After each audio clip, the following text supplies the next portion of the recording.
Indian team ఇప్పుడు మంచి ఫామ్లో ఉంది.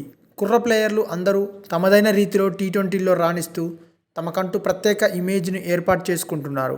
ఇక ఈ క్రమంలోనే మంచి గుర్తింపును తెచ్చుకోవడానికి వాళ్ళు కూడా వాళ్ళ శక్తి సామర్థ్యాల మేరకు అవకాశం వచ్చిన ప్రతిసారి బ్యాట్తోనూ బాల్తోనూ రాణిస్తూ ఇండియన్ టీంకి మంచి విజయాలను అందించడమే కాకుండా వాళ్ళ కెరియర్ని కూడా వాళ్ళు గాడిలో పెట్టుకుంటున్నారు. ఇక ఈ సంవత్సరం టీ20 వరల్డ్ కప్ ఉండడంతో ప్రస్తుతం ఇండియన్ టీం దానికి సంబంధించిన కసరత్తులను చేస్తుంది.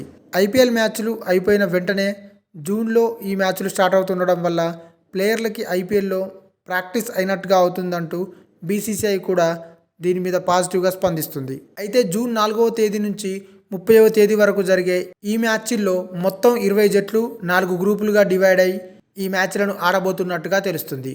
అయితే ఈ మధ్య స్పోర్ట్స్ ట్రాక్ వాళ్ళు ఇండియా టీం టీ20 వరల్డ్ కప్లో ఆడే మ్యాచ్ల వివరాలు ఇవే అంటూ ఒక లిస్ట్ని విడుదల చేశారు. అందులో జూన్ 5న ఐర్లాండ్, 9న పాకిస్తాన్, 12న యూఎస్ఏ, 15న కెనడాతో ఇండియా మ్యాచ్లు ఆడుతుంది అంటూ ఆ లిస్టులో తెలియజేశారు. ఇక దీనిపైన ఇప్పటి వరకు ఐసీసీ ఇంకా అధికారిక ప్రకటన అయితే ఇవ్వలేదు. ఇక ఇదిలా ఉంటే ఇండియా పాకిస్తాన్ మ్యాచ్ ఎప్పుడు జరుగుతుంది అంటూ దాని మీద తీవ్రమైన చర్చలు జరుగుతున్నట్టుగా తెలుస్తుంది. అయితే ఈ మ్యాచ్ ఎప్పుడు జరుగుతుంది అనేది ఇంకా అధికారిక ప్రకటన అయితే రాలేదు. ఒకవేళ వస్తే మాత్రం ఈ మ్యాచ్ మీద భారీ అంచనాలు పెరిగే అవకాశాలు అయితే ఉన్నాయి. ఇక ఇప్పటికే ఈ మ్యాచ్కి సంబంధించిన టికెట్లను కూడా కొనుగోలు చేసే ప్రక్రియలో ప్రపంచవ్యాప్తంగా జనాలు ఉన్నారని తెలుస్తుంది. అయితే ఈ టీ20 వరల్డ్ కప్ టోర్నీ మొత్తానికి ఈ మ్యాచ్ హైలైట్ కాబోతుందనేది మాత్రం వాస్తవం.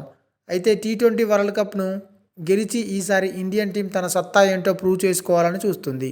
ఎందుకంటే 2023లో జరిగిన వన్డే వరల్డ్ కప్లో ఇండియన్ టీం దారుణంగా ఓడిపోయి భారీ మూల్యాన్ని చెల్లించుకుంది. కాబట్టి ఇప్పటికైనా ఈ టీ20 మ్యాచ్ల్లో విజయం సాధించి తమ సత్తా ఏంటో ప్రూవ్ చేసుకోవాలని ఇండియన్ టీం అభిమానులు కోరుకుంటున్నారు. అలాగే పాకిస్తాన్తో జరిగే మ్యాచ్లో కూడా మన వాళ్ళ ప్రతిభ ఏంటో చూపించి ఇంకోసారి పాకిస్తాన్ను చిత్తు చేయాలని ఇండియన్ టీం అభిమానులు ఎదురు చూస్తున్నారు. ఇక ఈ టోర్నీలో ఇండియన్ టీం ఏ మేరకు రాణిస్తుంది అనేది తెలియాలంటే ఈ టోర్నీ ఆరంభం అయ్యేదాకా ఎదురు చూడాల్సిందే. ఈ వీడియో మీకు నచ్చినట్టయితే లైక్ చేయండి, షేర్ చేయండి, కమెంట్ చేయండి, సబ్స్క్రైబ్ చేయండి.